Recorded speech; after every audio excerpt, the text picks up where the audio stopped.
Donc 6,1, c'était sur les... Comment on trouve si une force dérive d'un potentiel ou pas. Ok. Donc, on part d'une force justifiée que EP ne dépend pas de EZ. Ben, vous avez une force qui ne dépend pas de EZ. Non, on voit pas bien. Ah oui, c'est vrai, je vais mettre que à droite, excusez-moi. Donc, vous avez une force... Voilà, vous avez une force qui ne dépend pas de Z.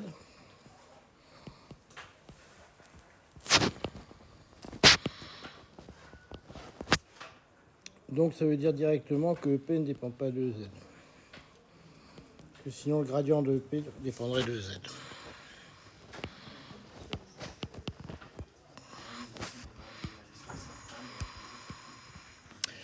Alors, poser D de EP sur DX égale à moins X moins Y. Alors ça vient assez naturellement, puisque vous voyez que la force en X, c'est X moins Y. Alors je vous rappelle que la force, quand elle dérive d'un potentiel, vous avez F égale moins gradient de EP. Donc si vous prenez moins X moins Y, si vous prenez moins le gradient, donc la gradient c'est la dérivée, si vous prenez moins le gradient selon X de moins X moins Y, vous trouvez bien X moins Y, et ça c'est ce qu'on vous demande. Ok.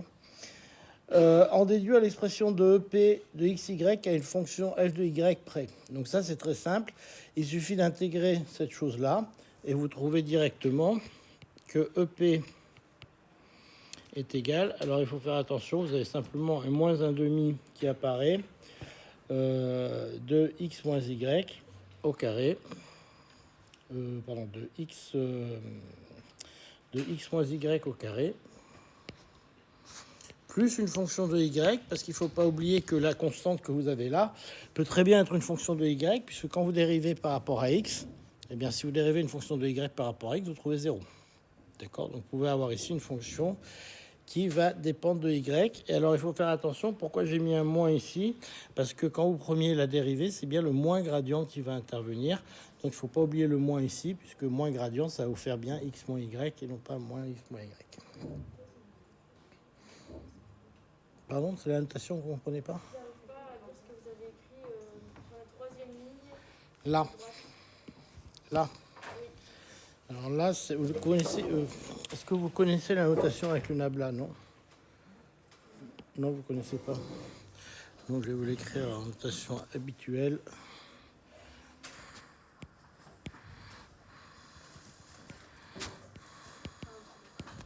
C'est la même chose, mais avec le symbole nabla. Je vous le dis parce que vous trouverez peut-être dans les livres très souvent une notation comme ça avec un triangle inversé. Si vous travaillez dans les livres, vous le trouverez très souvent. Bien, alors maintenant, ce qu'on va chercher... donc ça c'est le 2. Ce qu'on va chercher, c'est ce qui se passe pour la fonction EP de Y. Donc D de EP sur D de Y, c'est égal,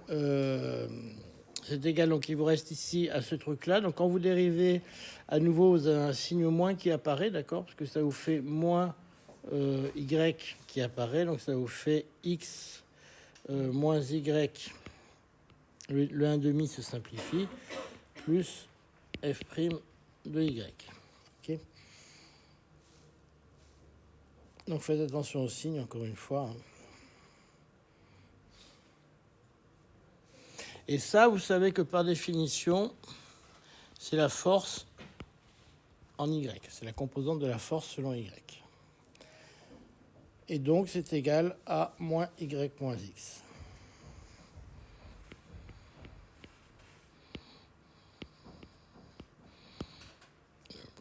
J'écris n'importe quoi, excusez-moi, c'est moins Y moins X. Alors pourquoi je fais apparaître un moins? Simplement parce que la force est moins le gradient du potentiel à nouveau. Donc c'est égal à moins Y moins X et non pas Y moins X comme il est marqué directement dans l'énoncé.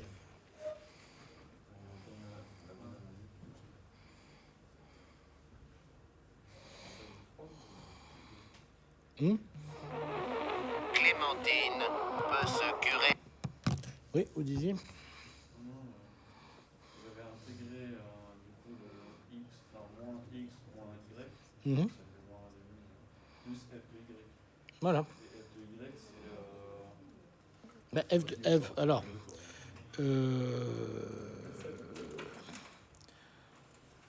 qu'est-ce que je vous ai écrit parce qu'en fait, vous avez intégré. Non, là, si vous voulez, ce que j'ai fait, c'est que de ce côté-là, j'ai une intégration selon x, donc je fais apparaître un f de y, et là, je redérive par rapport à y. D'accord? D'accord. Et donc, ça me fait apparaître ce terme-là qui est la dérivée de celui-là, plus un terme en f' de y. Ok? D'accord, ok. Mais je sais que la dérivée de EP selon y, c'est la force selon y. Enfin, moins la force selon y. J'ai oublié de mettre le signe moins ici. Et ça me fait ça. Ouais. On ne voit pas comment vous intégrez quand vous avez une dérivée partielle. Comment je Vous intégrez, vous commissionnez. à cet endroit-là? Parce qu'on passe de EP sur x, donc c'est une dérivée partielle, on est d'accord? Ouais. Et comment vous passez du coup À ça? vous primitivez juste normalement ou il y a un truc à prendre en compte en plus? Ben non, justement, ce qu'il y a à prendre en compte en plus, c'est ça. Parce que comme j'ai deux variables, je prends un primitif par rapport à x, mais je ne peux pas garantir que j'ai pas une dérivée par rapport à f'. Du coup, on primitive juste par rapport à x et on rajoute y à côté. On rajoute une fonction de y. Une fonction de y. Voilà.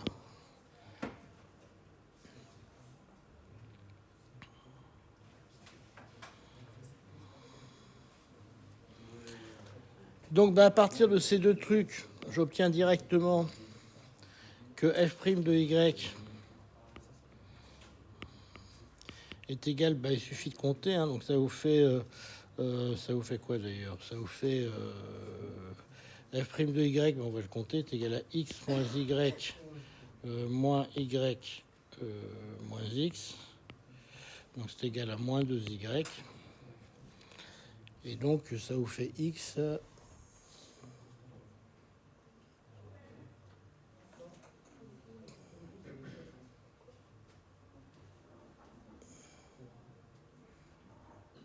pourquoi je me suis planté, c'est pas ça le résultat. F' de y égale 2y, c'est pas ça. Donc,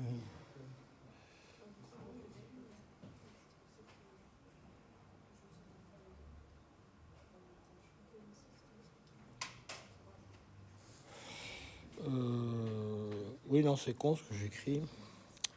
Parce que c'est égal à x moins y moins x, c'est égal à 0. Excusez-moi si je comptais bien. Si je comptais bien, ça ferait bien 0.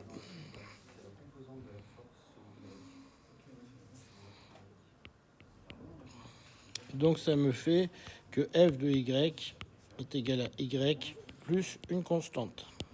D'accord? Et donc ça me fait, quatrièmement, que l'énergie potentielle est égale à...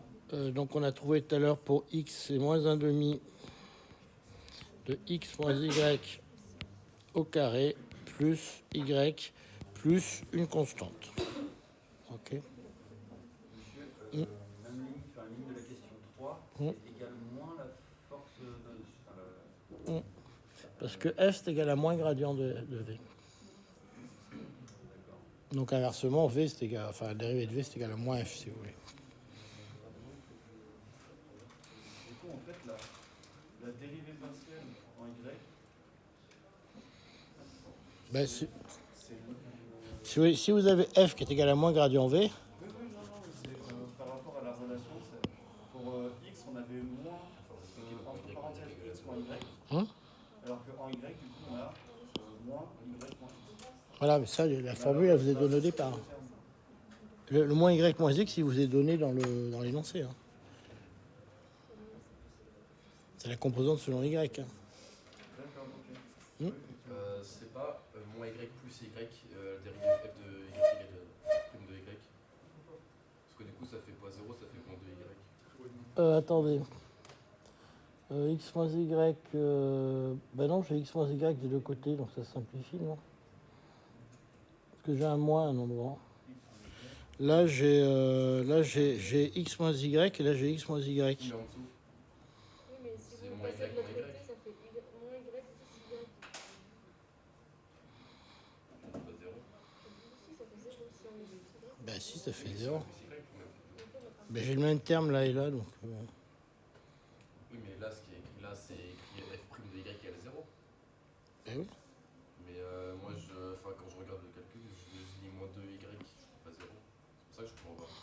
Ben, j'ai x moins y et x moins y de ce côté. Oui, x moins y moins y. Je trouve pas ça logique. En dessous, monsieur. Enfin, Hein l'expression, En dessous. Vous avez écrit x moins y moins x. Au-dessus. Là. Ça fait pas. Voilà, en dessous. Du coup, ça fait X. Ça fait Ah, il y a un moins, j'ai oublié un moins, c'est pour ça, j'ai oublié un moins là.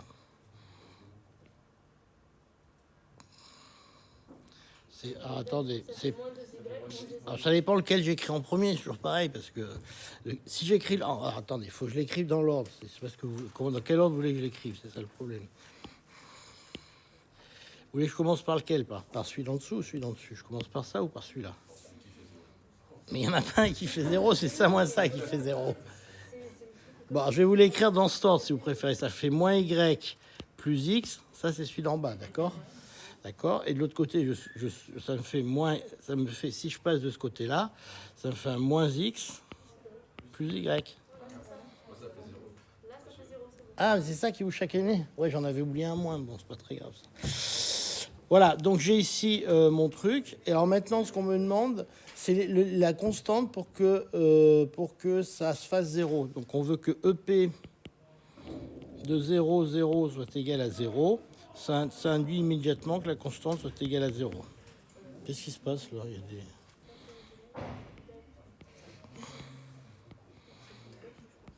Ils sont violents les stats. Hein. Je sais pas, il faut discuter avec les tables. Faire gaffe avec eux. Voilà.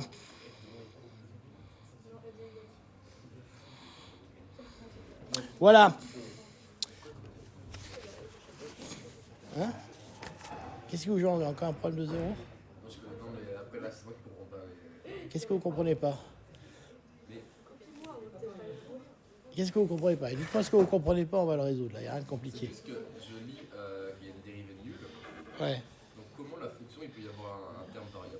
Parce que si tu dérives f de y, ça fait 0. Une constante, dériver une constante est nulle. La dérivée d'une constante est nulle. Oui, non, mais la constante peut être nulle. Et en fait, j'ai du mal à comprendre ça marche. Parce que si j'ai f' qui est égal à Ah, ils vont 0, démonter le bâtiment ou quoi là? ils font du sport à côté. Je comprends pas comment on peut avoir un terme variant dans la fonction si la dérivée est nulle en fait. Ah oui, oui, non, vous avez raison. Non, vous avez raison. Non, c'est moi qui raconte des bêtises. Vous avez raison. Non, c'est moi qui raconte des bêtises. Si f de y égale 0, la fonction est constante. Vous avez raison. Ah, ok, c'est pour ça. Donc vous avez raison. Là, pour moi, c'est que j'ai raconté une grosse bêtise. Je me suis fait emporter par le... Monsieur, sur le dernier terme, c'est un x ou un g, ça va pas. Je n'en sais rien du tout. Il n'y a pas de dernier terme. Là, ouais, c'est un g. Monsieur, Hum. vous avez écrit à l'avant-dernière ligne EP entre parenthèses 0, 0. Et si vous mettez au point nul, 0, 0. À l'origine. Alors après, qu'est-ce qu'il voulait qu'on fasse, le chef 6-8. Allez, le 6-8 qui est plus marrant quand même.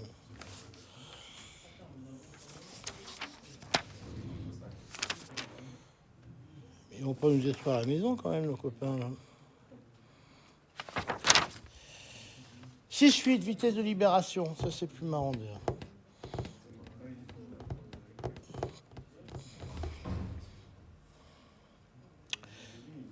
mais en fait, il coule le ciment. T'inquiète. Ah ouais, si on leur confie des trucs comme ça m'étonne pas. Les combats de l'étable. C'est un peu des barbares hein, quand même. Bon. Non, mais arrêtez. Libération. Donc, on pourrait vous allez leur dire au STAPS, ça va leur dire à combien il faut qu'ils lancent leur alter pour qu'elle soit satellisée. Comme ça, ils vont essayer en plus, hein, donc c'est bien. C'était beau, Manu.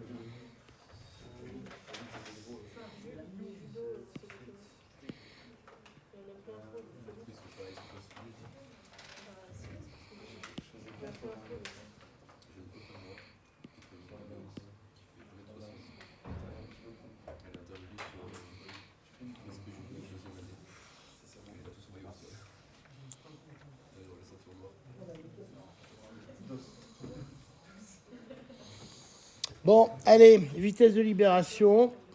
Voilà, donc à quelle vitesse faut qu'ils lancent leur machin pour le satelliser? Ouais.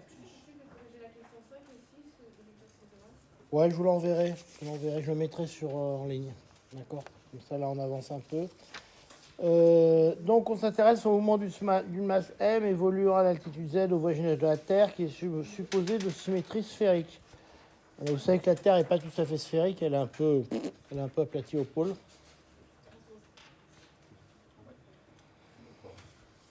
Alors, l'énergie potentielle, ben, on la prend comme ça, on va dire que c'est mgz.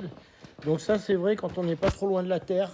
C'est-à-dire en fait, c'est vrai quand la constante G est à peu près constante. C'est-à-dire quand on n'est pas trop loin de la Terre, quoi. Et à ce moment-là, ça dérive la force. Donc la force égale à mg. Et effectivement, F, on peut l'écrire moins gradient de EP, avec EP qui est égal à mgz. Ok. Et à ce moment-là, l'origine du potentiel,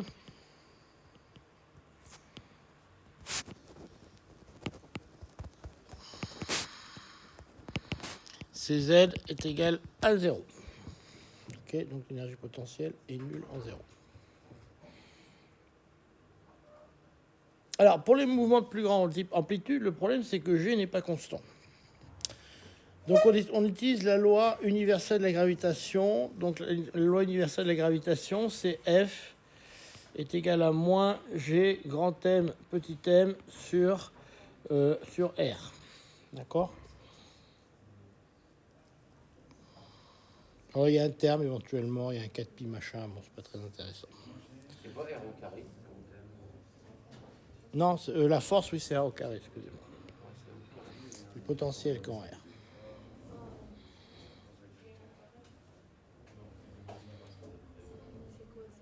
C'est petit M. Oui, c'est petit m, grand M, excusez-moi.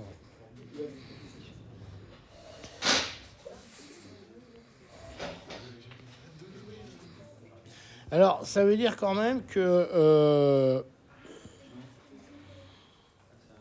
ça veut dire que vous attirez quelle que soit la distance, mais pas beaucoup. Alors, c'est une formule qui est vachement importante quand même, parce que je pense que c'est la formule de Newton. Hein.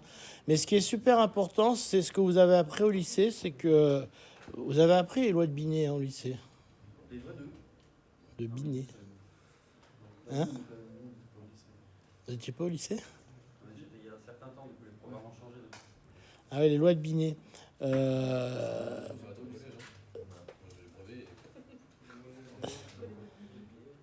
C'est la loi des airs et tout ça, non? Vous ne connaissez pas? Kepler, oui, excusez-moi. Mais il y en a une, c'est si les lois de Binet, ça marche aussi, mais bon, bref. Les lois de Kepler, donc, elle vous dit que quand vous avez une loi qui est en 1 sur R carré, le mouvement des planètes, enfin des relatifs, c'est forcément des coniques. Voilà, donc des coniques, c'est soit des ellipses, soit des paraboles, soit des hyperboles. C'est pour ça que vous pouvez jouer quand vous avez des planètes à rebondir sur les planètes. C'est comme ça qu'ils lancent des satellites. Hein. Les satellites, ils jouent pas avec de l'essence, hein. Ils jouent à faire rebondir.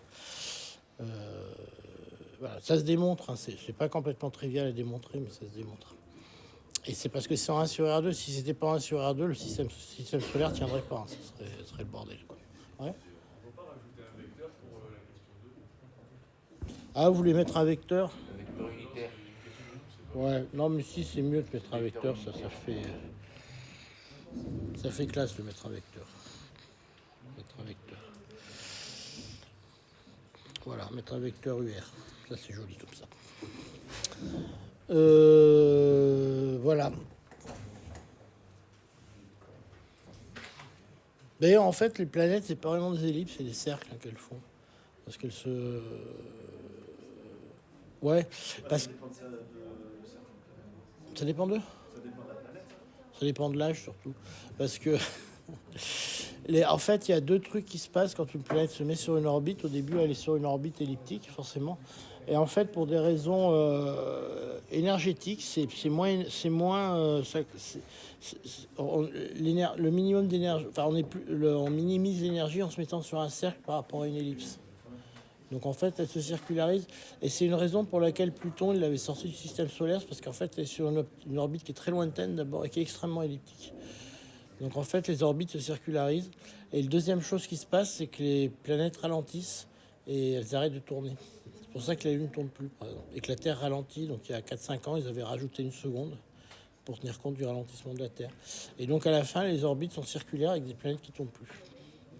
Et celle qui est le plus elliptique, c'est Mercure. Parce qu'elle est proche du système solaire, c'est la plus elliptique du système solaire. Mais la Terre, c'est quasiment un cercle. Mais techniquement, on se rapproche petit à petit, non De quoi? Du Soleil. Non. Une orbite, elle est stable. Une orbite, elle est stable. Et ça, justement, vous pouvez le montrer. C'est ça qui est intéressant, c'est quand vous êtes sur une orbite, vous n'en bougez pas. D'accord. Et c'est... Par exemple, les satellites, ils tombent, non pas parce qu'ils se rapprochent, sur votre orbite, elle est stable, mais ils se rapprochent parce qu'ils freinent. Voilà, et ils freinent. En fait, vous pouvez montrer que ce qui fait que vous tombez, c'est le ralentissement. Et la Terre, elle n'est pas ralentie. Par contre, sur les satellites, ils tombent. Et en fait, à ce moment-là, ils grillent dans l'atmosphère. Hein, c'est ça qui est donné. Et en fait, sur les satellites, vous avez toujours un peu de carburant pour faire des corrections d'orbite en permanence. C'est-à-dire, quand ils vous vendent un satellite, en fait, ils vous vendent un temps de vie. Et ils vous vendent le temps de vie qui correspond, en gros, au carburant qu'ils peuvent embarquer pour faire des corrections d'orbite. Puis après, ils meurent. Les satellites géostationnaires sont trop éloignés pour qu'il y ait un freinage. Si, il y en a. Ah bon? Ils tombent. Puis ils sortent de leur orbite. Non, 36 000 km, c'est pas si loin. C'est pas si loin. Donc, question 3. Donc, à ce moment-là, est-ce que ça dérive d'un potentiel? Ça, ben, évidemment, ça dérive d'un potentiel qui est G grand M petit m sur R. Alors, un facteur 1,5, mais bon, ça, on s'en fiche un peu. OK. Donc, à ce moment-là, la question, c'est où est prise l'origine du potentiel. OK. Alors là, il y a aussi un moins qui va apparaître, parce que vous avez un moins qui apparaît là, donc il y a aussi un moins qui va apparaître là. Question, où est prise l'origine du potentiel dans ce cas-là? C'est au centre de la Terre. Ben, regardez bien. Z au voisinage de la Terre. Où c'est que le potentiel est nul? La surface. Mais regardez bien, hein, c'est pas compliqué. Regardez la formule.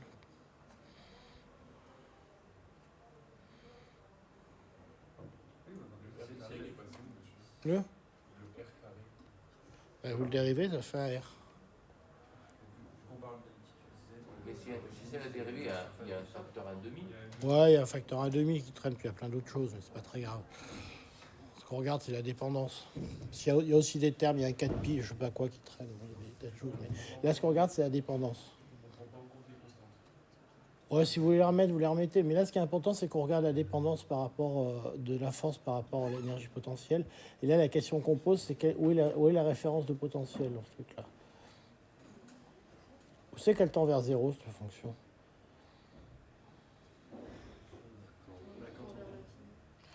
Donc en fait, la référence de potentiel, elle est prise comme ça.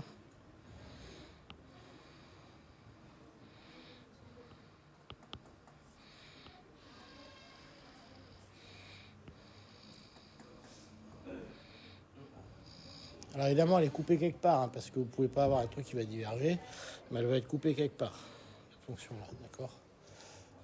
D'accord. Alors c'est pour ça qu'en fait, votre truc, il va être pris.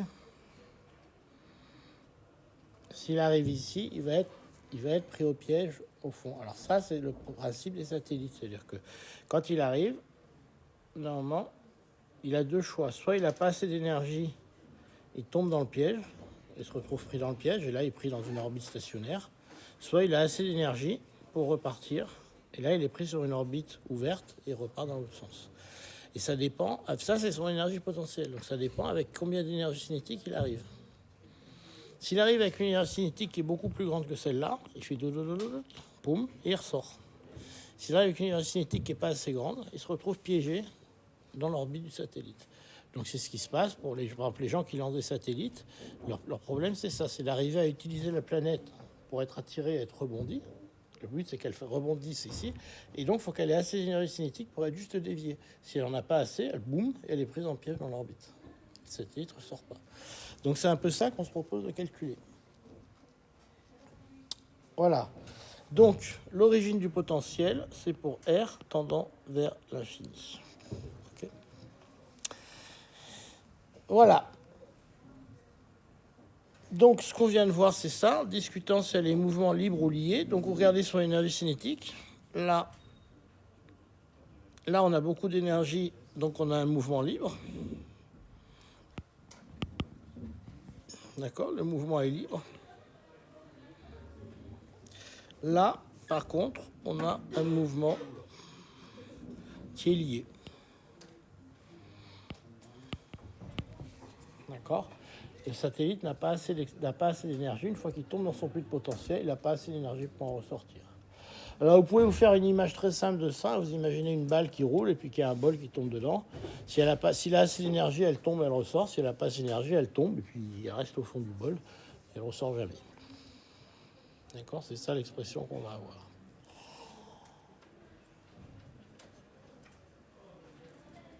Alors là, on prend exactement le problème très concret qui se pose au satellite. Nous, on est là. La Terre est là.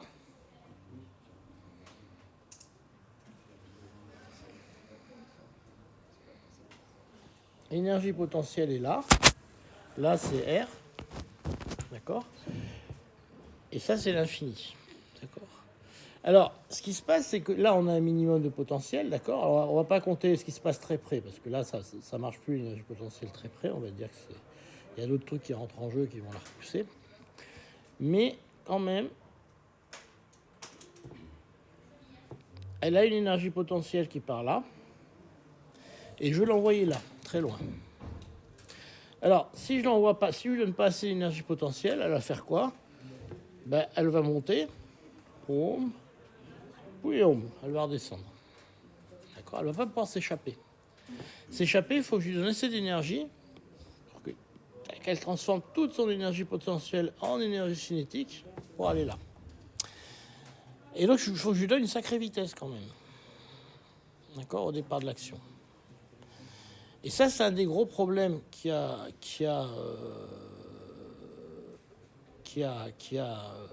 gêné, enfin qui a freiné la conquête spatiale, c'est qu'il faut donner quand même une sacrée vitesse, et en particulier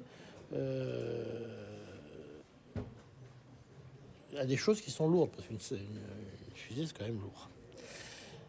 Donc, ce qu'on vous propose de calculer ici, c'est quelle est la vitesse qu'il faut donner à une fusée. Donc ça, c'est la question 4. Première chose, on va calculer l'énergie potentielle à la surface de la Terre.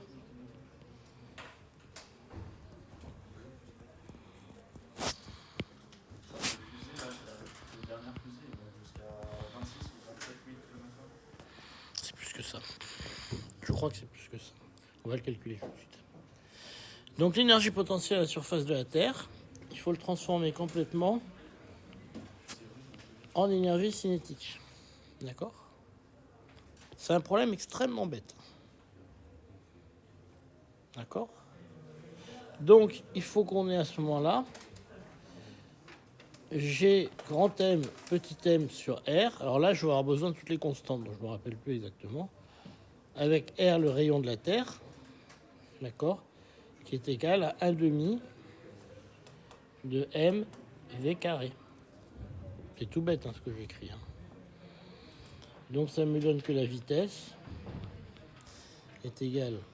Alors, Je vais retrouver la formule exacte, parce que je m'en souviens plus, la formule exacte de ce truc-là. Il y a 4 pi epsilon, je sais pas quoi, ouais. Dans la formule de F, on a deux masses. Et dans celle de EP, on n'a plus qu'une. Elle n'est pas assez où là. On sent, on a plus qu'une. Il y a un petit M, un grand M. Ben là, il y a un petit M et un grand M. Ah, c'est un. Ok, je croyais que c'était un grand M. Il y a un petit M et un grand M. Je vais vous retrouver la formule exacte, parce que je ne me souviens jamais des constantes qu'il y a dedans.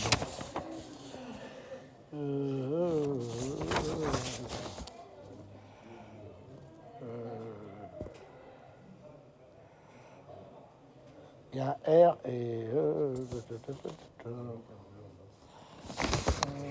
alors, quelles sont les valeurs de ce bordel? Ah ben si, je suis bête, c'est G. Mais non, mais il y a tout là en fait, il n'y a pas de problème. C'est G qui vaut combien G? Quelqu'un me retrouve la valeur de G là vite fait? Hein? Il vaut 10 moins 11 je crois. Je vais vous le retrouver.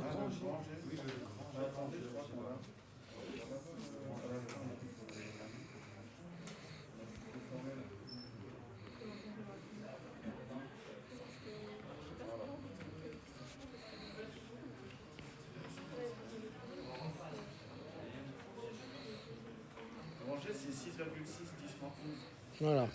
mètres cubes par kilogramme moins 1 par seconde moins 2.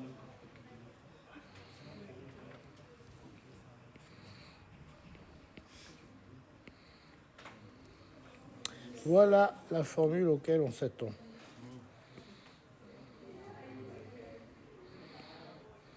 Alors, il y a un truc assez marrant d'ailleurs, c'est que dans les constantes de gravité, G est la constante la moins bien connue. C'est-à-dire que toutes les autres constantes sont connues à 10-11, 10-12, et la constante de gravitation, je crois qu'elle est connue à 10-4, à peu près. D'accord, je pourrais vous le montrer. C'est un truc, dans tout, il y a un tableau, il y a un site qui vous donne toutes les constantes avec les valeurs, l'incertitude, constante officielle, hein, et G est connu à 10-4, ce qui est très peu. Alors pourquoi? Je crois que c'est parce que c'est très difficile à mesurer en fait. La métrologie, hein, c'est un art. Et c'est très difficile de mesurer G. D'accord, donc vous avez, je peux vous montrer ce site d'ailleurs. Attendez, je vais prendre moi.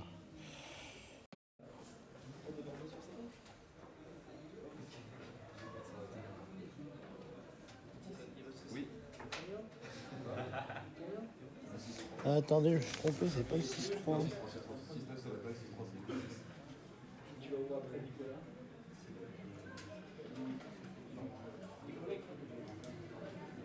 Alors excusez-moi, c'est pas le 6-3, je me suis trompé.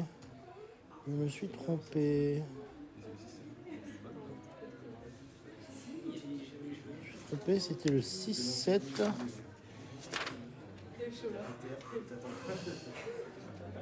Non, attendez, je me suis trompé dans les exos. Excusez-moi, autant pour moi. C'était celui avec la truite qu'on devait faire. Ouais. Ouais, il y a une truite avec un pêcheur. Ah, c'est le 5-8. Ouais, c'est ça, il y avait une truite à un moment.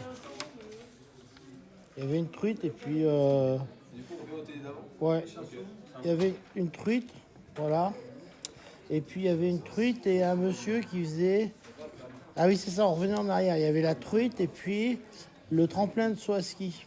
Voilà.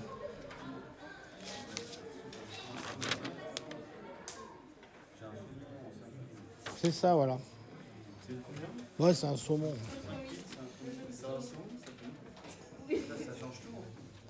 Ouais, saumon, c'est plus gros qu'une truite.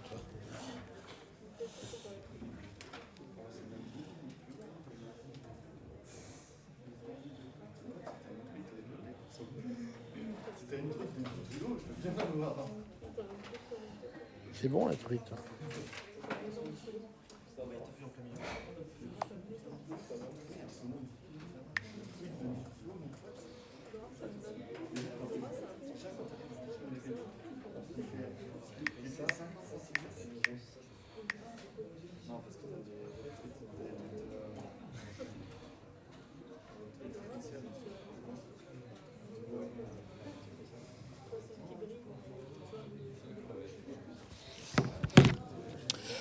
Ouais.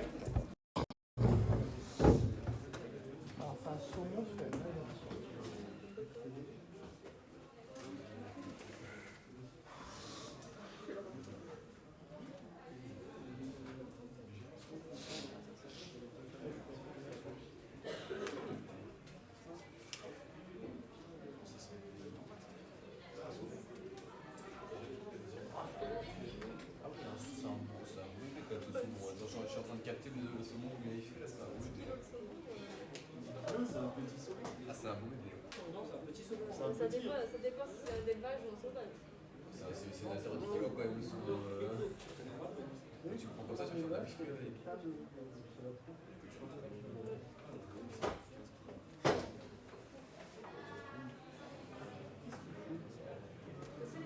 Ils ont une salle de judo au-dessus en plus. Parfois les enfants pratiquent ce judo au sol. Vraiment, ça fait trembler le plafond.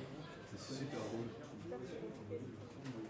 Mais ils sont trop cool, ils ont fait une salle de judo. Parce que voilà, ça Tu vas pas le dire tous les jours. c'est un truc On sait, on sait. c'est un truc de ouf. Il faut le mettre en bas au rez-de-chaussée où c'est au niveau. Je suis d'accord avec toi.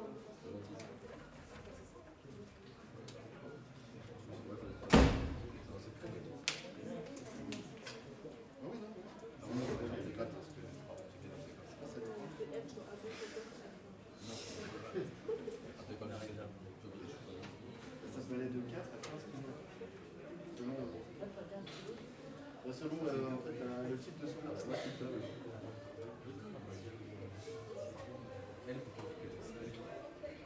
En bas, t'as ce que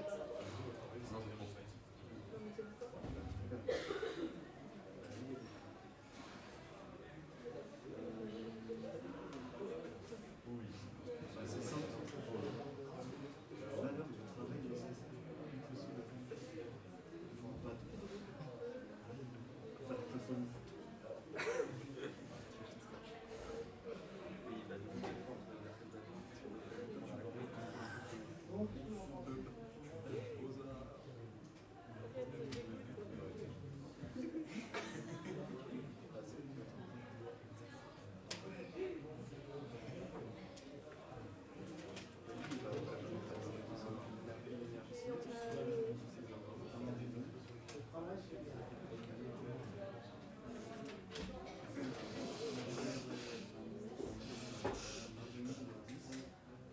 c'est le poids fois la hauteur. Ah bah c'est bon. C'est le poids fois la hauteur. Il y a EP aussi. Pour l'instant, on cherche l'énergie cinétique que développe le. C'est ça. Alors, si c'est un truc droit, c'est FGH. Fois 9,81.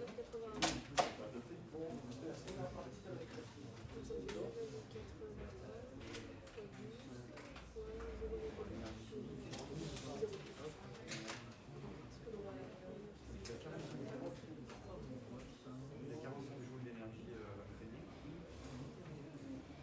On a 20 cm.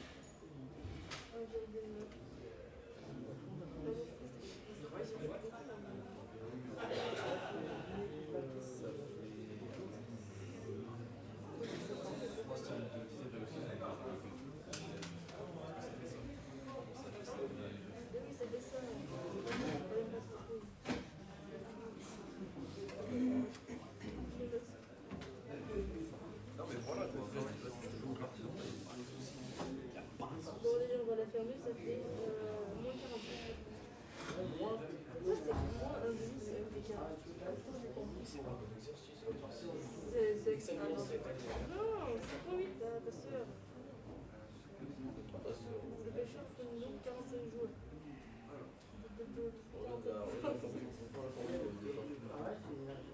C'est un demi du MPK, c'est bon. Là, le travail, c'est 45 jours. Que l'énergie des poissons, si on considère qu'il arrête de Mais là, pourquoi on prend pas le travail pile 45 jours pour le sortir. Parce que... Mais par contre, le fait que ce soit sur 20 cm ou 20 cm, c'est pas la même. La puissance est standardisée, mais c'est le même travail. Le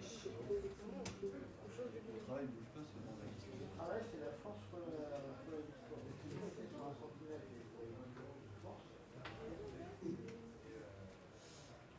L'intérêt, Là, c'est la force du frein.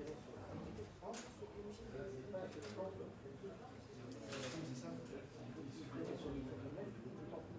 Donc là, il faut le freiner 45 jours sur 20 cm. C'est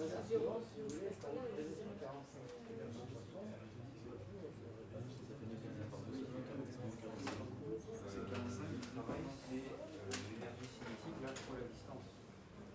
Non, divisé.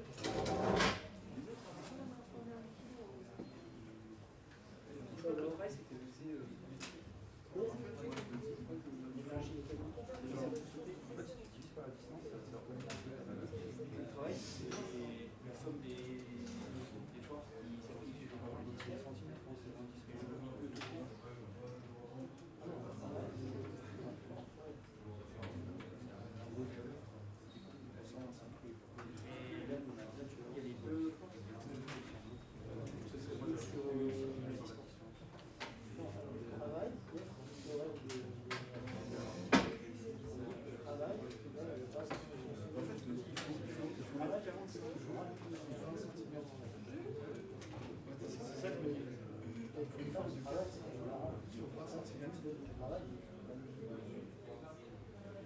Dans ce cas-là, si vous voulez, votre piémont, il va tomber sur un jeu.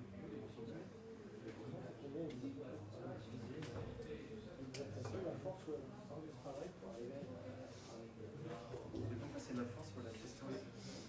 Parce que techniquement, si le poisson il sort, si le poisson il a une force de 45 jours, c'est-à-dire qu'il nous faut aussi 45 jours pour le sortir, enfin pour l'arrêter.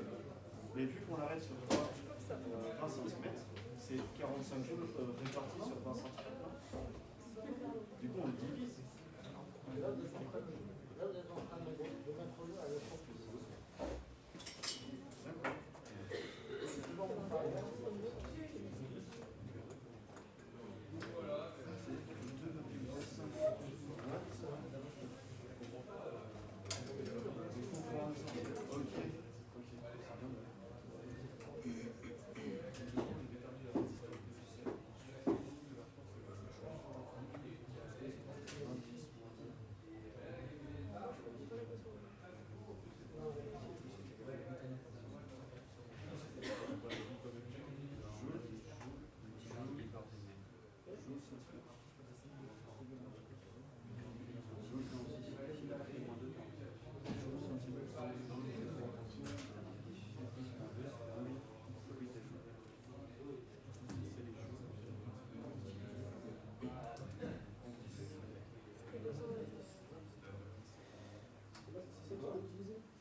Arrêter en second kilo, lancer à 3 mètres secondes sur 20 cm.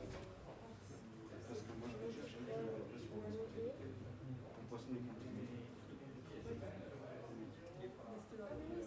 Ah, mais il y a la masse de kilo qui fait que le PP en fait il le freine. Non, mais ce que je veux dire, c'est en conditions réelles. Quand tu veux ferrer un poisson. Il va en haut le. Ah non, il avance. Il se barre. Toi, tu veux pas qu'il se barre. En gros, pour ferrer un poisson, en gros, il vient de pécho son hameçon, Ouais. il se barre avec. Ah, il est dans l'eau. Ouais, oui, il sort pas de bord de l'eau. Ah, bah non. D'accord. Ferrer un poisson, c'est l'hameçonner en gros.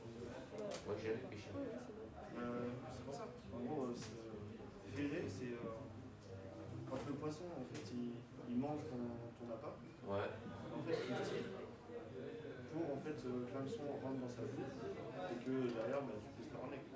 C'est ça, ferrer un poisson, c'est ça?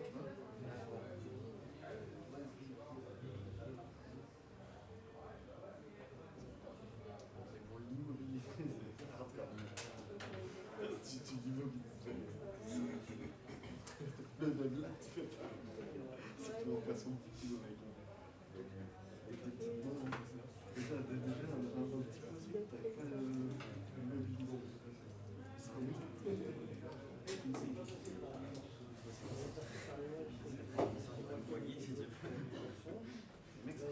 c'est juste c'est 12. Avec ça, c'est un peu trop.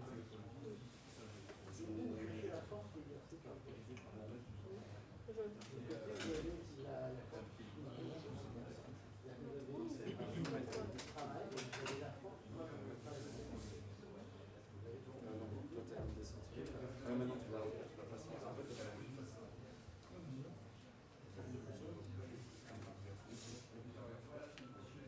Donc, on cherche une résistance.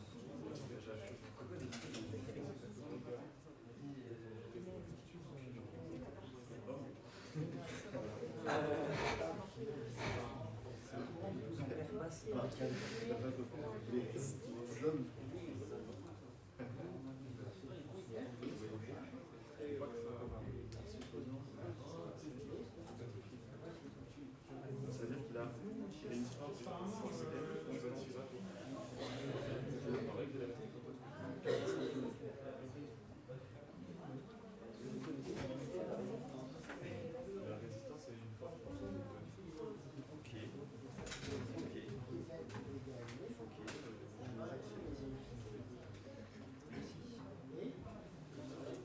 On est d'accord que la force constante, c'est 45. C'est la force que contient l'énergie. Les forces, c'est pas un club, 45. Oui, c'est l'énergie cinétique. La force, c'est en La force, c'est en joule. le poids. La force, c'est un C'est newton. l'énergie. L'énergie, c'est un joule. Non, mais sur l'exercice, la force, c'est Newton. Newton. Par rapport avec ce que je regarde, ils ont fait Et le gars, il est content. Question de temps. Non, mais en C'est gros, le La résistance en fonction de la distance.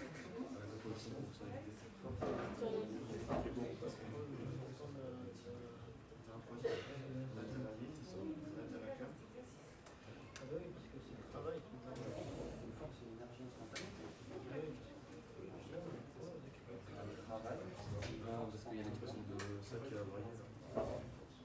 Non. Delta. C'est-à-dire que le Par l'intégrale. Ça, c'est l'intégrale de 0 à d. Je crois. De mv.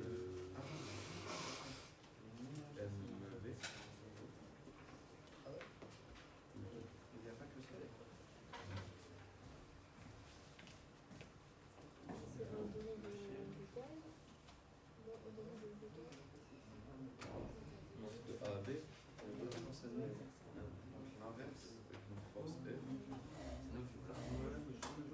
Moi, je crois qu'il y a juste une force F. Mais pour la résistance, Oui, là, après, il y a la.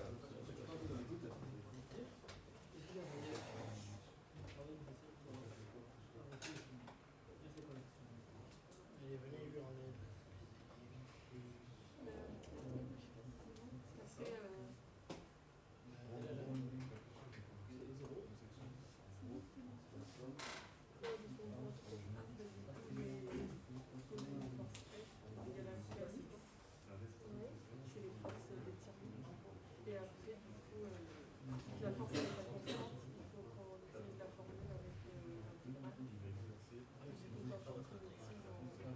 C'est ça, je l'intègre, ça, c'est ça que j'intègre. Cas où vous savez les choses à peu près. Et je vous l'ai répété 100 fois à la fac, on parle de ça, les choses à peu près. On sait les choses à peu près. C'est pas des tests, c'est des définitions.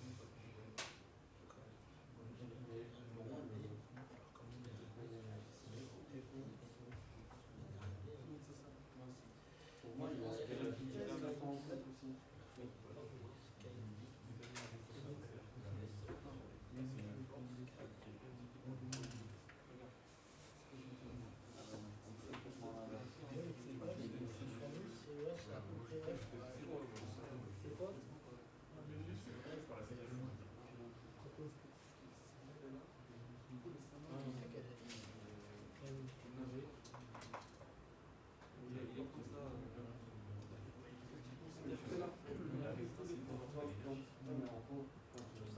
Moi, je te parle physiquement.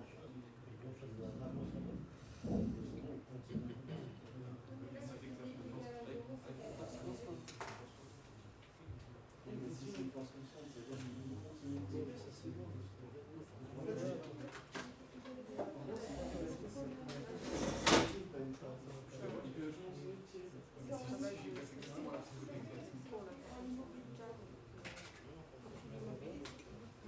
Non, c'est pour l'immobilité. C'est pas ça?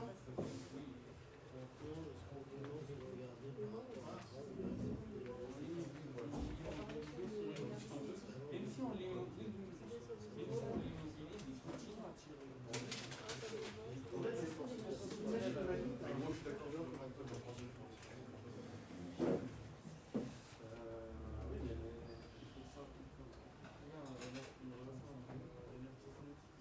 a même si tu l'immobilises, de toute façon, on cherchera l'expression du calme, et ça, c'est du coup, sa vitesse, c'est une autre. La force maximale, c'est pas C'est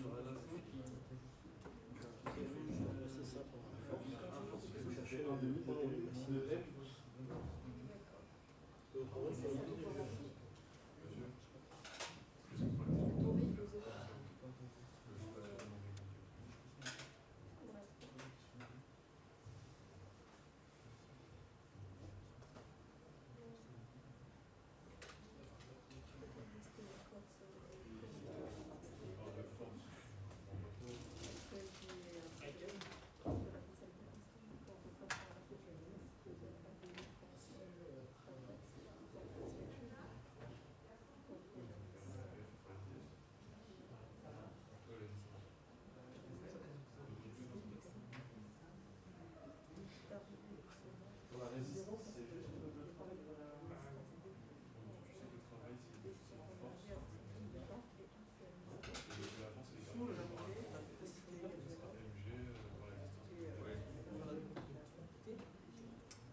Pour l'arrêter, un travail égal. En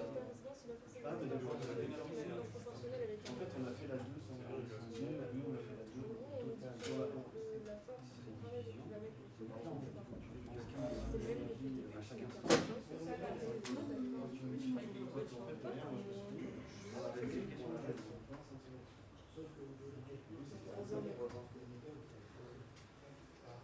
En fait, tu trouves des jaunes. Ouais, c'est un demi-degré quand même.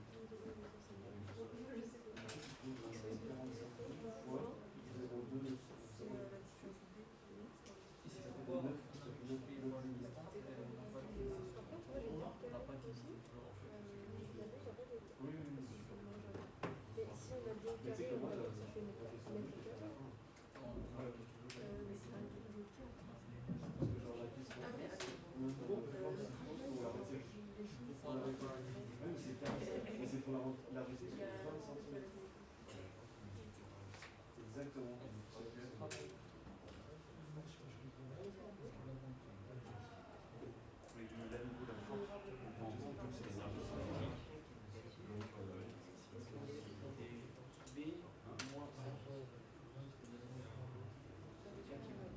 Oui, d'accord. Du coup, c'est quoi le. C'est ce qu'on disait aussi.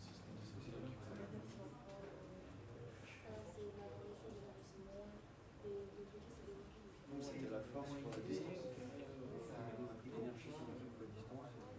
Oui, mais ton énergie cinétique, c'était ta force. C'est ce que je disais, moi. Non, c'est dans deux sens. L'énergie cinétique égale la variation de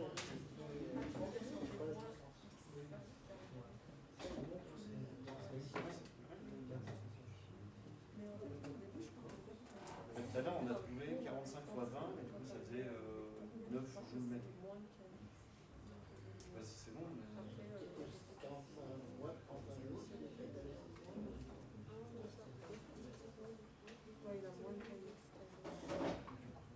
Parce que du coup, en fait, c'est vrai, c'est pour l'arrêter. Il fallait 45 joules, fois du coup la distance. Et du coup, ouais, on trouvait des joules mètres.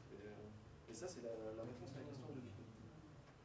Donc la résistance, c'est 9 joules mètres. Et ça vous paraît bizarre. Donc la force est égale à l'énergie cinétique.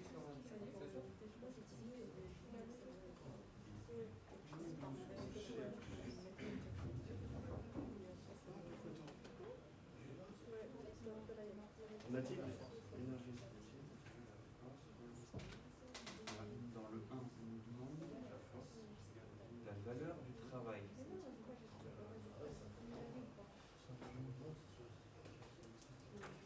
Ah non, mais du coup, mais EC est égal à F fois D. C'est-à-dire que F est égal à EC sur D. Notre EC c'est ça, et on a D. Oui, maintenant on W. W c'est F fois D.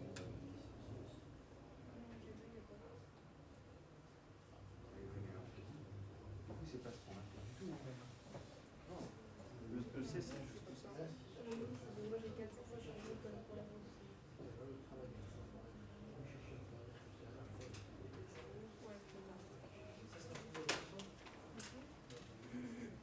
D'accord. Du coup, la réponse, c'est par mètre, c'est 45 joules.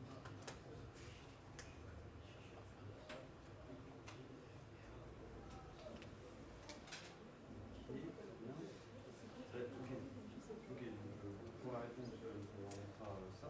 Mais maintenant, si on veut l'application numérique, on a bien W égale EC. Et du coup, le travail égale 45. Ok. Du coup, 45 joules, c'est égal à 9 joules net. Le travail. Ouais, c'est ça, c'est en revient.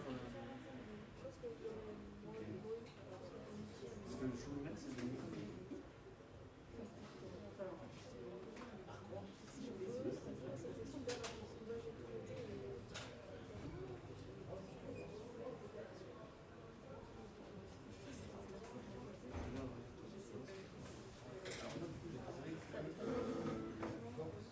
C'est égal à la variation d'énergie cinétique. On ne prend pas en compte. On n'a pas qu'un par contre. Oui, oui.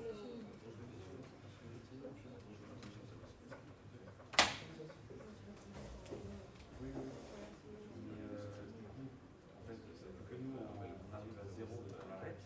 On va juste avoir moins en B, on est à 0. On a juste moins 45.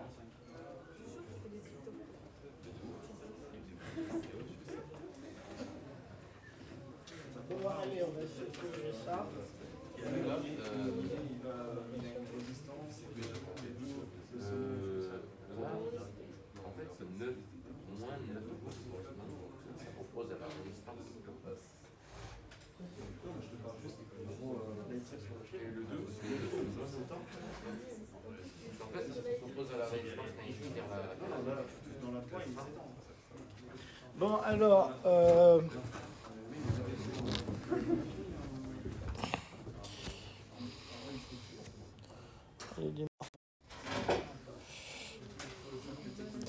alors, ce qui m'a gêné un peu quand même parmi vous, c'est que globalement, vous avez l'idée.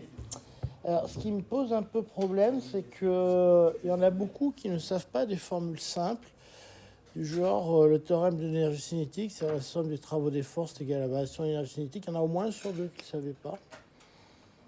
Et je dirais 2 sur 3 qui le savaient de façon approximative. D'accord ? Entre le savoir de façon approximative et pas le savoir, je ne sais pas ce qui est le pire, parce que celui qui ne le sait pas, il ne le sait pas, et il sait qu'il ne le sait pas.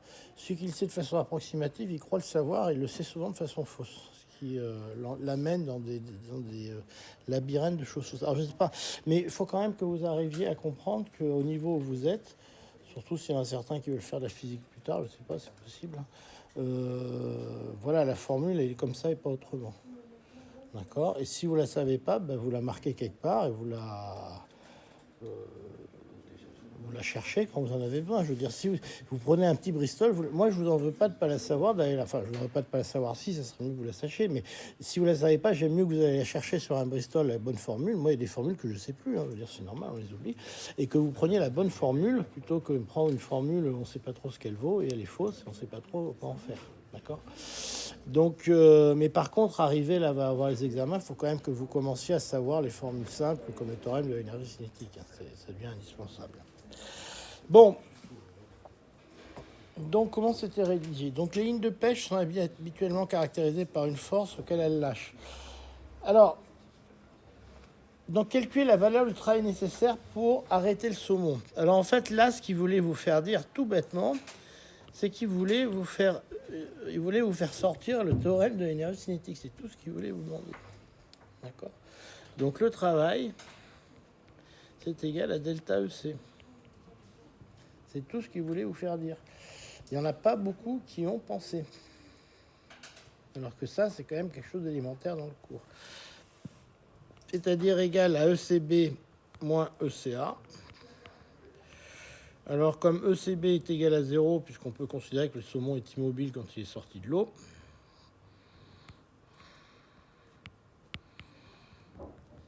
eh bien, ça devient égal à moins ECA. Alors, il y a toujours des problèmes de signes qui m'embêtent bien là-dedans, savoir si c'est positif ou négatif. Donc, deuxièmement, il faut en déduire ce que la force exercée par la canne.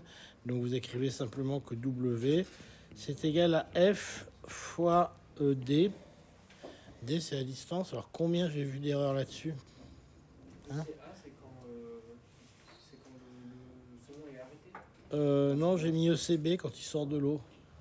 Et ECA, c'est au départ de l'action. Donc sortir de l'eau, c'est s'arrêter. Ouais, j'ai mis ça, ouais, à peu près. Donc c'est F fois D, donc c'est pareil, il y en a au moins sur deux qui ne se souviennent plus que le travail c'est F fois D. Donc ça, essayez de le savoir. J'écris que c'est égal à moins ECA. C'est égal à 1,5 de MVA carré. Alors là, il faut mettre, c'est pareil, il faut mettre un moins parce que la force doit aller dans le sens inverse du mouvement. Alors c'est toujours embêtant, c'est qu'il faut que je trouve un K positif, sinon ça ne va pas aller. Et vous en trouvez immédiatement que K est égal à 1,5 de M VA carré divisé par quoi déjà? Par D, c'est ça? Vous êtes d'accord avec moi? C'est pour la 3, ça? La 2? On n'a pas de K pour la 2. Si. C'est la 3. Non, pas encore. Ah, il n'y a pas de 3. Donc c'est la 3, c'est simplement F est égal à... Non, mais ça c'est F, j'étais bien sur la 3.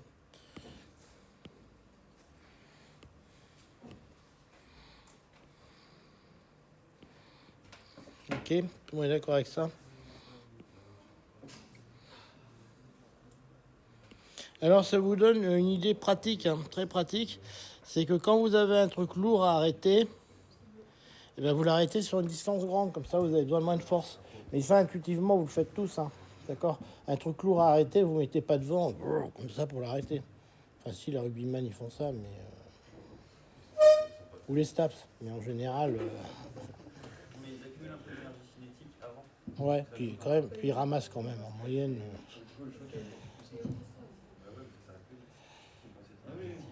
Mais en moyenne, vous essayez de l'arrêter sur une certaine distance pour que ça... Par exemple, vous mettez un élastique pour l'arrêter, ça se passe mieux, quoi. Vous attachez un élastique pour l'arrêter, ça se passera mieux que si vous chopez le gars Franco, quoi. De toute façon, c'est assez facile à comprendre, ça. C'est parce qu'il ne faut pas oublier que vous avez un autre truc. Vous pouvez le comprendre comme ça. La force, vous êtes d'accord que la force est égale à ma. Essentiellement, c'est une accélération. Une accélération, c'est dv sur dt. D'accord avec moi. C'est la variation de vitesse sur le temps. Donc, plus vous faites varier la vitesse sur une durée longue, plus la force est petite. Autrement dit, si vous faites varier la vitesse avec un élastique, c'est la même chose. Je ne sais pas s'il y en a qui font de l'escalade parmi vous, mais quand vous avez des cordes qui sont élastiques comme ça, c'est fait pour varier. Quand vous chutez, vous faites varier la vitesse sur une durée la plus longue possible pour que vous preniez une force qui est la plus longue, qui est la plus faible possible. C'est exactement le principe de ce qu'on est en train de voir là. D'accord. C'est pour ça que moi, quand je fais du ski, j'encadre un peu un groupe de gamins. Je leur explique que 20 à 30 km/h sont un obstacle fixe. S'il n'y a pas de casque, on est mort. Parce que la décélération se fait sur une milliseconde ou un centième de seconde. Vous passez de 20 à l'heure à 0 en 100 millisecondes. Vous calculez la force que vous prenez dans la tête. Ça suffit pour vous tuer. Donc là, c'est exactement ce qu'on voit. Vous faites une vitesse qui est sur 3 secondes ou sur une distance d. Par contre, si vous faites la même chose pour arrêter votre saumon sur une seconde, votre ligne, elle casse. Donc c'est un principe que vous connaissez très bien, effectivement. Alors maintenant, il y a un truc qu'on vous propose. On dit maintenant, on va jouer à un jeu différent. Ouais. Le EC passe en dessous, enfin quand je mets le D en dessous, j'ai F il vaut ECA, F il vaut ECA, et ECA j'ai moins 1,5 de FD carré. Ouais, alors le moins il vient de là parce que le problème c'est la force qu'on va exercer par rapport... parce que si vous... ECA c'est 1,5 ou c'est moins 1,5? Ouais, non mais attendez, toute la question est là. Ça dépend si vous considérez le point de vue du saumon ou le point de vue du pêcheur. Et pareil pour la force. Si vous considérez que c'est la force que le poisson exerce sur la ligne, c'est la force que la ligne exerce sur le pêcheur. Et c'est pour ça que vous avez, logiquement, vous avez forcément un moins des deux côtés ou un plus des deux côtés, parce que si vous exercez l'un ou l'autre, vous trouvez si F, il faut trouver, si vous voulez, il faut trouver un sens. Si vous considérez que c'est la force que le pêcheur met dans la ligne, à ce moment-là, c'est un moins parce que le pêcheur, il perd de la force. Donc c'est un travail qui est négatif. D'accord. Après, le problème de la force, c'est que là, on n'a pas orienté notre problème. On ne sait pas si c'est positif ou négatif, on n'a pas mis d'axe pour l'instant. Donc c'est au choix. C'est plus ou moins. Pour l'instant, donc si vous voulez, c'est plutôt un module qu'il faut regarder. Pour l'instant, on n'a pas mis le choix. C'est vrai que dans ce cas-là, moi, ce que je vous conseille de faire, c'est de faire ça. Vous mettez un module, vous n'embêtez pas. Vous faites comme ça. Et vous faites comme ça. Comme ça, vous mettez des modules, vous êtes sûr qu'on ne vous embête pas.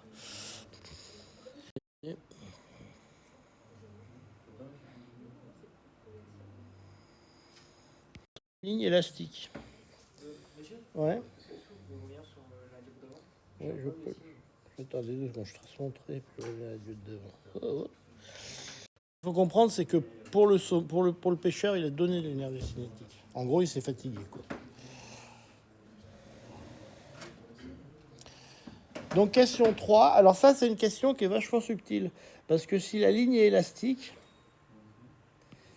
est-ce qu'il y gagne ou est-ce qu'il y perd? Du coup, en fait, on n'arrête pas sur 20 cm, mais sur un peu plus, sur un facteur K. C'est pas si évident, ça. La réponse est pas... Enfin, je trouve que la réponse n'est pas intuitive. On va voir comment ça marche, mais... Donc, le problème, en fait, bon, la delta EC, c'est toujours le même. Ça, il n'y a pas de souci. Le problème, il est dans le W. Parce que le W, c'est l'intégrale de F dl. Alors, au passage, il y en a plein qui ne savaient plus ça, parce qu'à force d'écrire que c'est F fois AB, on oublie que au départ, c'est l'intégrale de F dl.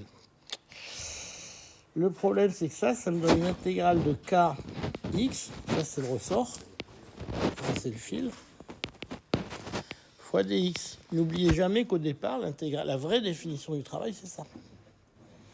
Donc on a toujours l'habitude que S soit une constante, donc on le sort de l'intégrale et ça nous fait AB. Mais c'est pas vrai. Parce que cette chose-là... C'est la dérivée de la longueur, on veut dire dl, c'est la dérivée de la longueur? Non, mais vous pouvez l'appeler dl ou dx si vous voulez, quand vous êtes à une dimension.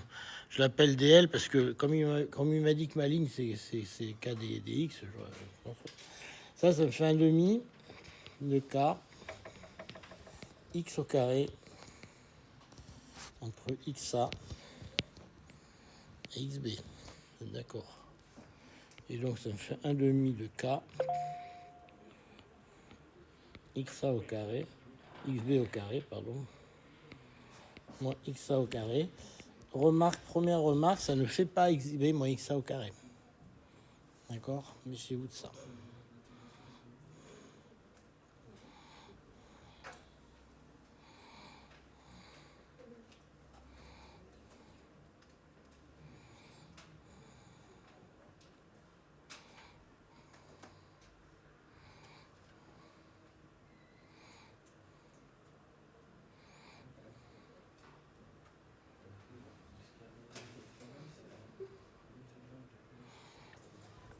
Alors, maintenant, je vais jouer au même jeu, parce que ça, par contre, j'ai le droit. J'écris que delta EC est égal à W du travail entre A et B. D'accord? Ça, j'ai toujours le droit de le faire.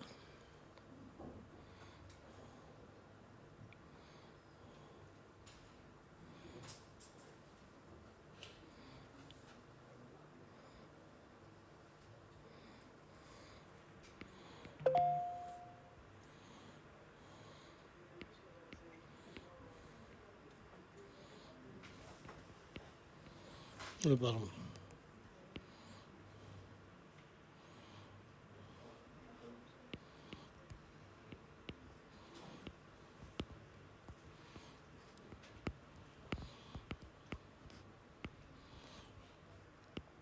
C'est égal à 1/2 de M VA au carré.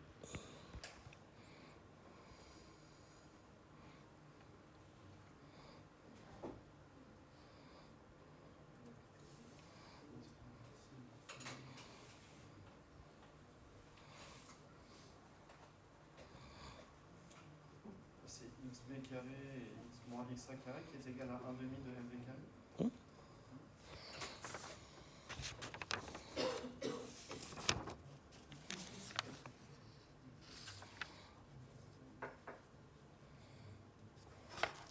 Oh merde, excusez-moi.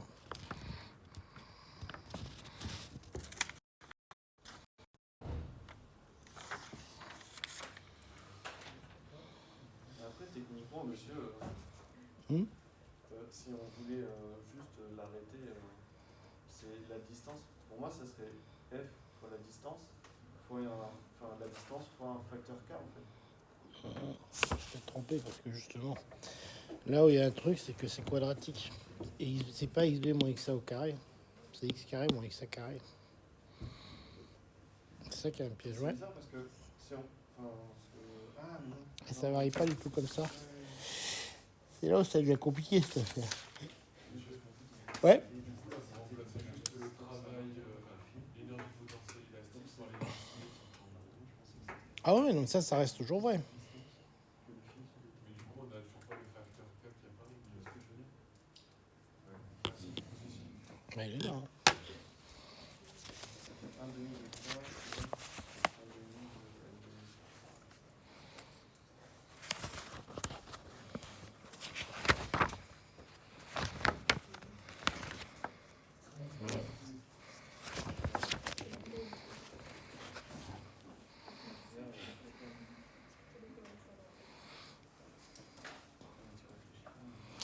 Alors, si on veut aller plus loin, par contre, là où on est un petit peu embêté, c'est qu'on fasse un peu une simplification quand même.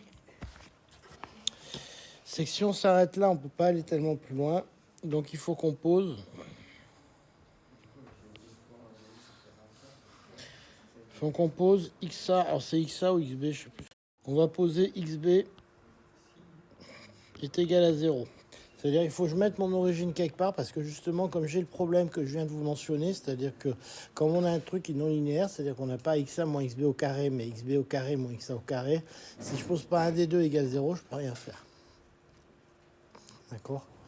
Donc à ce moment-là, ça me vient à quelque chose, à une solution que je peux sortir. J'obtiens 1/2 de k xa carré est égal à 1/2 de m VA carré. Alors évidemment, le signe ne va pas, mais enfin, c'est pas trop grave, on va remettre le signe plus, c'est simplement qu'on a mal orienté au départ.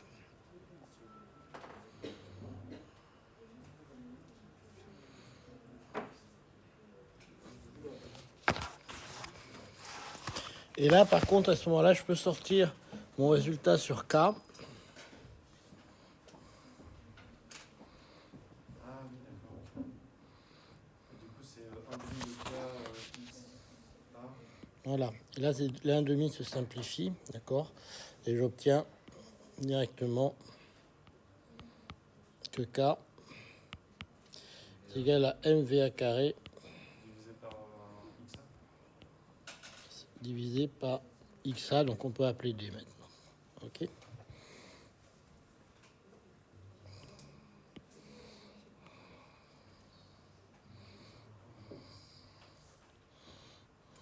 XA au carré, monsieur.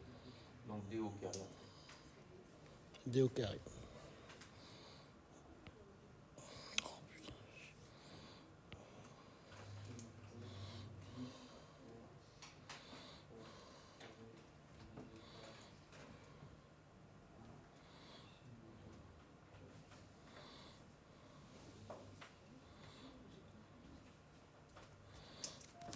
Voilà, donc ça c'est ce que ça change quand on met maintenant une truc qui dépend, qui est élastique, donc qui se met à dépendre de la...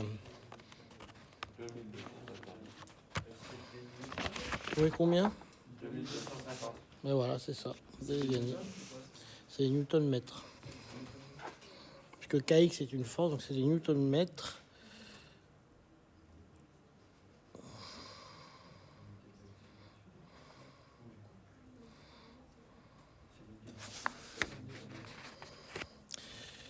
Et après, alors, ce que vous pouvez trouver, c'est... ce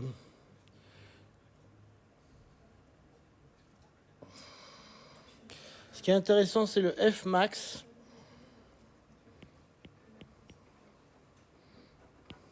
C'est égal à K fois D. D'accord? C'est-à-dire le K quand il est au maximum d'élongation. Et vous trouvez, sauf erreur de ma part, 450 newtons. Donc je vous invite à vérifier ces chiffres. Et ce chiffre est supérieur à celui qu'on avait trouvé avant, qui était 225 newtons. Vérifiez les calculs.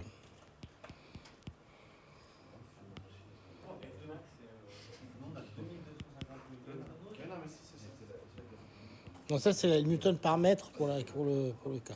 Mais par contre, si vous regardez la tension maximale, c'est-à-dire quand il est au bout du truc. C'est pas plutôt des kilos, monsieur, 225 kilos.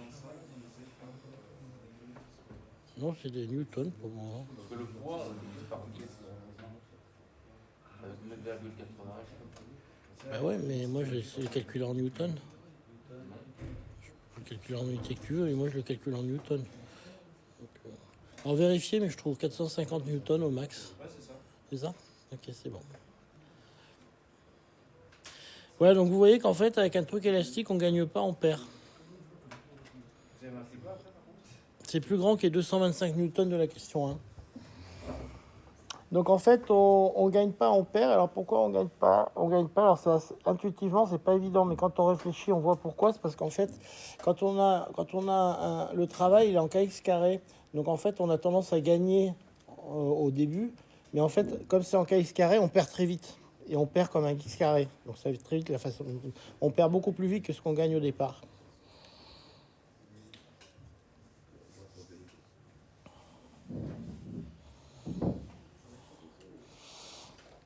Allez, le 5-10.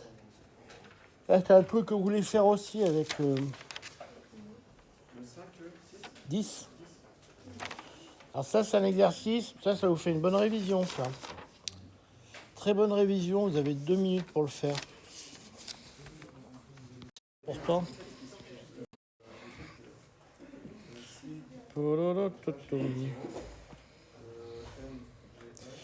Alors, première partie, 5-19, 5-9, 5-10.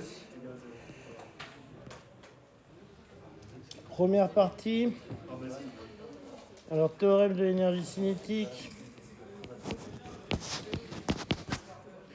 Vous avez le travail de la pesanteur qui est égal à la variation de l'énergie cinétique. D'accord?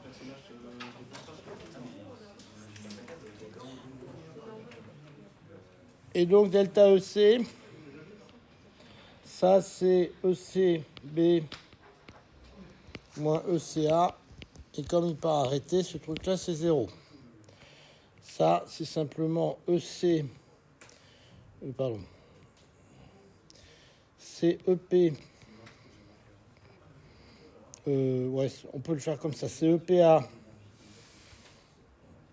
moins EP... B, et ça par référence on va mettre égal à 0, d'accord? Donc ça c'est on le pose.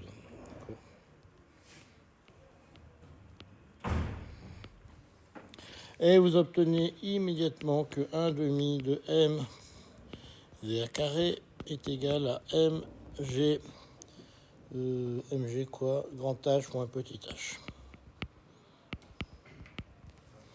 qui vous entraîne que VA est égal à 2G grand H moins petit h, formule bien connue. Donc ça, je m'attendais à ce que vous le fassiez vite quand même.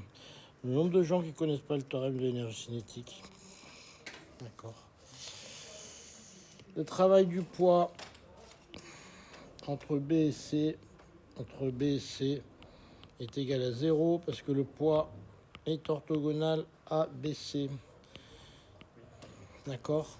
Parce que je vous rappelle que le travail, c'est égal à P scalaire DL. Et donc, dans ce cas-là, c'est égal à 0. D'où VA, non, VB, oui, c'est un B, là, excusez-moi. VB est égal à VC. Alors ça, c'est pas vrai, parce que c'est vrai parce qu'il n'y a pas de frottement.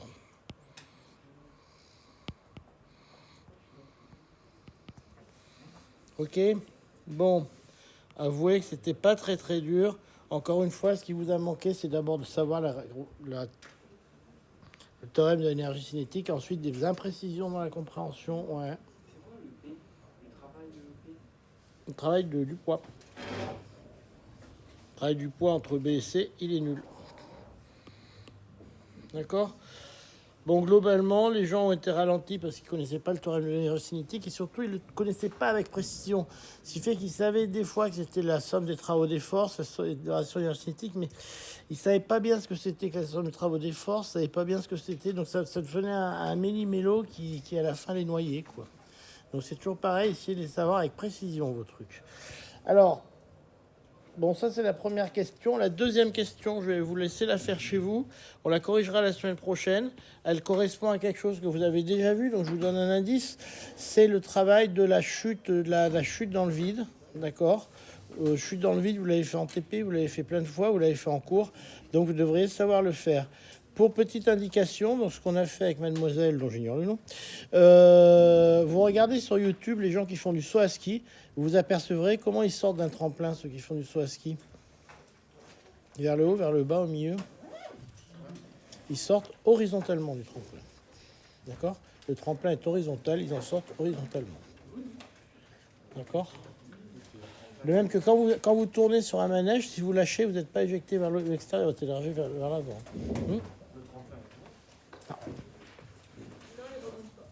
Je vous conseille un jour d'aller...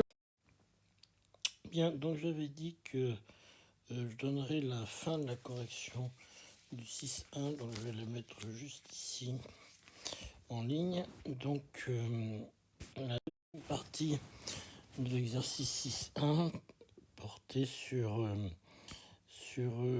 une force qui s'exprimait de la façon suivante, donc on l'a appelé F', qui s'écrivait sous la force x moins y,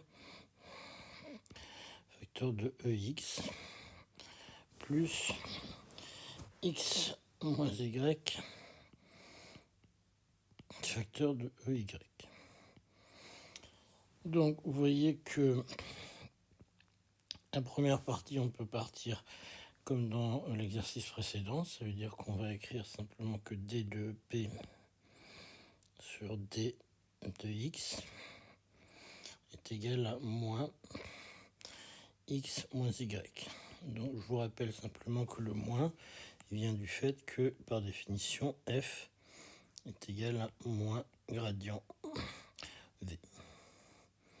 Ok. Et à ce moment-là, on obtient une fonction EP. Donc, il suffit de prendre la primitive de ça, qui vaut simplement moins 1/2 de x moins y au carré plus une fonction de y. Ok. Donc si vous redérivez ça, vous obtenez bien ici le moins 2 fois demi, ça vous fait 1 fois x moins y, et ça vous donne bien ça.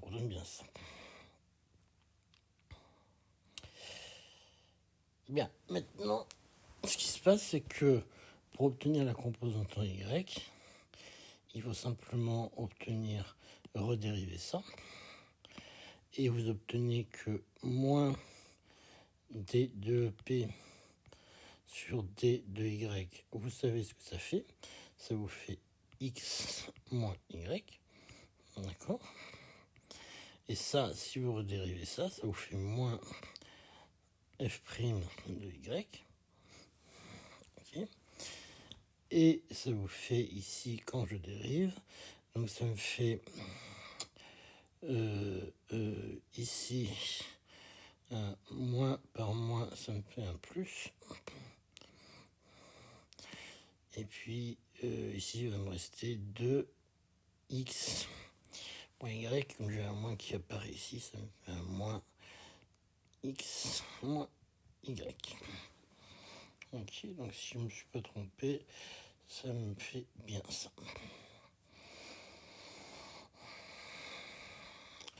Donc je peux écrire ça sous la forme moins f' de y moins x moins y. Voilà.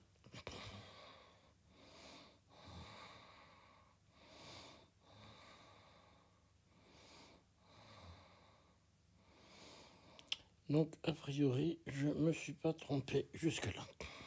Donc je vais juste vous rappeler d'où viennent les différents termes. Donc j'ai ce terme-là, il vient simplement de f égale moins gradient v, donc il vient simplement de là. Ok, et puis le terme de droite, il vient simplement de ce terme-là, qui vient me donner ce terme-là. Ok. Donc si je réécris tous ensemble, vous voyez qu'il me reste simplement ici. Donc si je regarde que ce terme-là, avec ce copain là-bas, il me reste que f' de y est égal, donc g moins x moins y, j'ai un moins x et y qui va passer, est égal à 2 y moins x. Voilà ce que j'obtiens. Donc en fait, ce qui est important, c'est que f'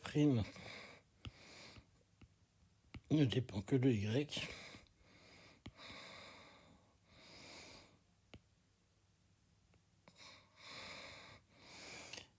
Pardon, f ne dépend que de y, excusez-moi. Donc par conséquent, f' ne dépend que de y.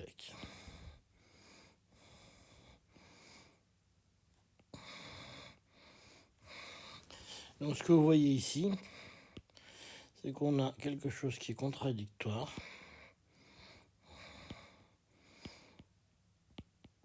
Dans ce cas-là, on peut dire que F n'est pas une force conservative.